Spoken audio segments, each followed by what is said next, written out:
Heather Irobunda. Thank you so much for joining Hustlers at Home, and welcome to Peloton's Health and Wellness Council.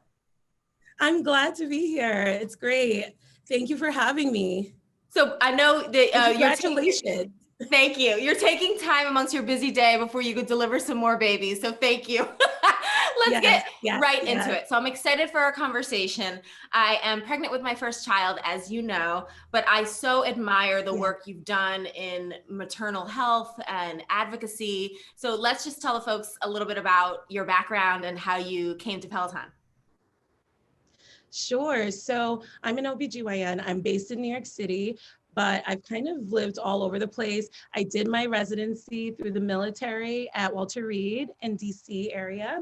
And then I was actually stationed upstate New York at Fort Drum for 4 years, where I took care of military families, soldiers that are mamas, their dependents and their kids and everything. And it was great. So I definitely got to take care of a whole bunch of different types of women who have gone through various journeys through motherhood. So it's been really informative, really great. And when you guys reached out and said, hey, like we're doing all of this new programming for fitness for pregnant women, I'm like, this is amazing, because it all feeds into the empowerment that I feel that women should have over their bodies. And just because we get pregnant doesn't mean that we're any less strong. So I'm just really excited that you guys are doing this. Thank you for reaffirming that, because that has been my mission these past 8 months. So you actually trained pregnant women in the military. Your hustle is so real. Yes, I helped them.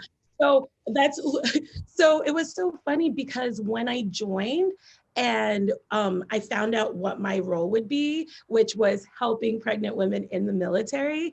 And I'm like, they have them trained? Like, because I didn't know that either before I joined the military. I was like, wait, you guys have them still work out? I mean, I was taking care of women who were still running and doing all kinds of things into their 38th, 39th week, because the military also acknowledges that just because we carry babies doesn't make us any less strong. It actually makes us in some ways more strong, because we do the same things with that little baby in tow. So that's really interesting. Let's unpack that. So what do you think are the biggest myths that people still believe about a pregnant athlete or fitness during pregnancy?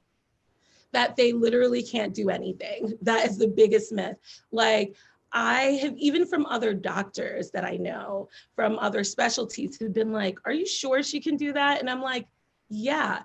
Like, in other countries, women are carrying their loads, working fields and all of that, and they have healthy babies. We can do that too with exercise. So people can still run, they can still swim, they can still, I actually had a patient of mine who ran a marathon in her 36th week, which to me, I'm like, wow. But she was sending me selfies throughout it too. Like, look, I'm good. I promise I'm good. I promise I'm good. So, you know, you can do all of those things. You can still you can do yoga. You can still do some ab work. You can still do all of these things that people are like, oh my God, you shouldn't have to do that. Also, you can still lift weights. That's another big thing. People are like, is it okay for people to lift weights? You can safely. There's some adjustments you need to make sometimes, but like you can still do all of these things safely in pregnancy. Thank you for affirming that. And, you know, obviously you come from a wealth of expertise, and your knowledge base is not only out literally in the field with some of the most, you know, under duress. I mean, these are athletes who are under duress. So the extreme circumstances are clearly contributing to the power and the scope and the prism through which you see how we can enable pregnant women. What do you think folks should look out for? Like, what are some practical pieces of advice in terms of embarking on a fitness journey for a pregnant woman?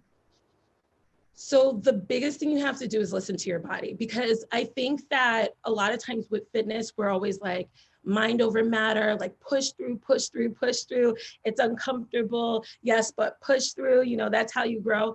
And in pregnancy, it's not that, you know, you should be all like, let me lay on this couch and like, if I stretch my arm and it hurts, I should stop. Not like that, but like, you know, you shouldn't feel like dizzy, lightheaded, you know, overly fatigued. You should be able to check in with your body and say, okay, like, yeah, I'm exerting some energy, but I'm not like, you know, gonna pass out.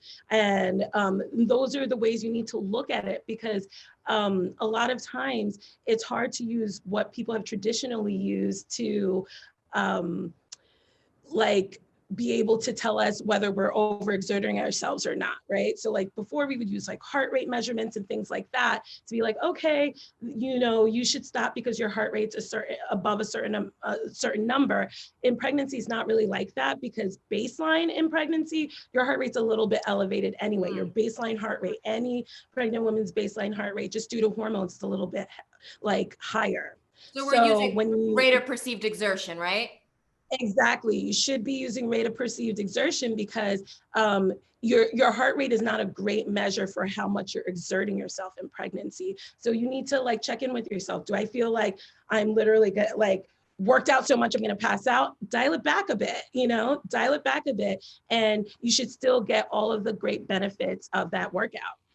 That, for me, the most delightful surprise of pregnancy was actually feeling stronger. I think with the added calories and the weight gain, I have had PRs in my deadlift, PRs in my back squat. And it was, obviously I didn't seek out to do those things, but they happened because I've been able to maintain my training schedule 6 days a week. And so is that something that folks can note in their own journeys, that what they were doing before, you know, in an uncomplicated pregnancy, they can continue doing up until, right, you know, maybe even 38 weeks. Literally till the end. Like I've known people to do it to the end, and it's true.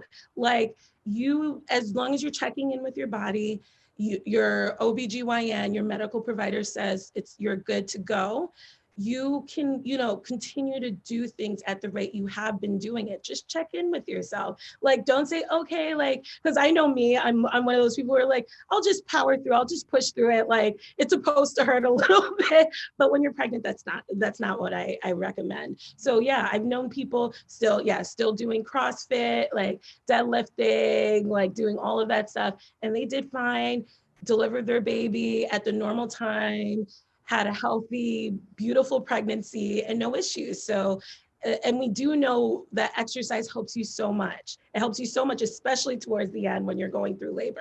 What is the biggest benefit what is the biggest benefit to helping during labor? Exercise helping during labor. So, as I love to say, labor is like one of the most intense endurance sports events that you could probably go through in your life. It's work. That's why it's called labor, right? Labor equals work, right? So you're working to get that kid out, right? And so by exercising, yeah, you really are. So by exercising, you're actually building up your cardiovascular reserves, so that like when you really have to like, you know, do these coordinated pushing movements, you have enough cardiovascular energy to get through that. That's one thing. Second, from all of the lifting, if you do any sort of weights or work on like your pelvic floor, work on your abs, you're actually strengthening all those things, and you're able to generate more power. There's actually studies to show that if you work out in pregnancy, your labor course tends to be shorter, meaning that you're able to get that baby out faster, which, you know, that means you're like, you know, you can meet your kid easier, faster, you know?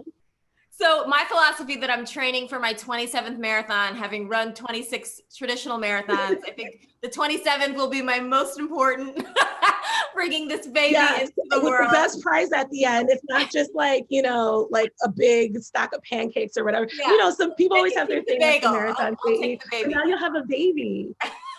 Yes. So what do you say for the naysayers? I mean, I have received folks basically saying like, oh girl, you're doing the most. Wow, can't believe you're still on the bike, you know, this shock value. And I would love to stop being surprised when women are strong. My life's mission is to empower folks to not be surprised when women are strong or qualify strength with anything. So what do you say in your practice I'm sure you encounter those folks all the time. I just tell them all the stories of the women that I know that have been so successful with their fitness journeys throughout pregnancy, even women that I know who started working out when they got pregnant, because let's say before they were pregnant, they had things like they were pre-diabetic, and they were counseled by me. And I'm like, hey, you know, something that I get concerned about is that you can have diabetes during the pregnancy. So just be careful with, you know, what you're eating and things like that. And they're like, you know, is it safe for me to start doing some sort of exercise? And I'm like, heck yeah, it is. Like, definitely. My professional society advises working out like 150 vigorous minutes per week. So that's like 5 30-minute like workouts per week. Love it. At like every pregnant woman, unless there's a reason why you shouldn't do it. So these are things that you can do to like improve your health. And even if you start at the beginning, it's not that bad, because you don't have to start at Robin level fitness when you start. You shouldn't be trying to literally run your first marathon like during your pregnancy, but you are training for something, and you're training for that labor, you're training to be that great mama, and you know, and physical fitness is part of that. So it's great, you know, and that's what I tell them. It's like you'll have more energy. You also reduce your stress, and stress actually like transfers to your baby in utero. So if you're stressed out and you don't have a way to release it, that all of that energy gets to your baby. So you're setting the best intentions for your pregnancy, for your baby's life, by doing things like working out and doing physical fitness activities. And in the prenatal program that I created for Peloton, part of that is creating almost taking a hustler's oath and making mantra-based empowerment really the message, right? Making our power the message and not our limitations. So what would you say your power mantra is? You got this. You got this. That's because I say that to myself every day. You got this, girl. You got it. Like, listen, there's so many times where we limit ourselves, and like, don't be that person who's limiting yourself. We have enough negative energy coming our way every day. Don't contribute to that. You don't need to be that for yourself. You got this. That's what I tell myself all day. I do. I mean, I want women, and I'm sure you agree, to believe that they are the strongest, most badass creatures on the planet. So I think, you know, in your medical practice every day, and in about 2 minutes as you go deliver another baby, and you know, in our partnership with Peloton and getting people moving and continuing to keep pregnant athletes out there safely, I'm so grateful for your partnership, and I look forward to our continued combos. Focusing on this. This makes me so happy that you guys are focusing on this, because it's so important. It's so important for women to feel strong at all times, especially in pregnancy and postnatal, because a lot of times there's so much coming at us, so much negative energy sometimes, or self-doubt, and just creating a community, creating fellowship, creating all of that stuff, which I think you guys are doing, is so important and so great. So I'm so thankful that you guys are doing this for all of us, really. Thank you for your fellowship. Where can folks find you? I'm on Instagram. So if you just put in Dr. Irobunda, Dr. Heather Irobunda, I come up. Well, thank you. And Godspeed and all the queen vibes for everything you've got going on today in the OR and in the delivery room. And you too. Thank you. And for your little pequeño. Bye. Be well. Good to see you. Bye. You too. Take care. Bye.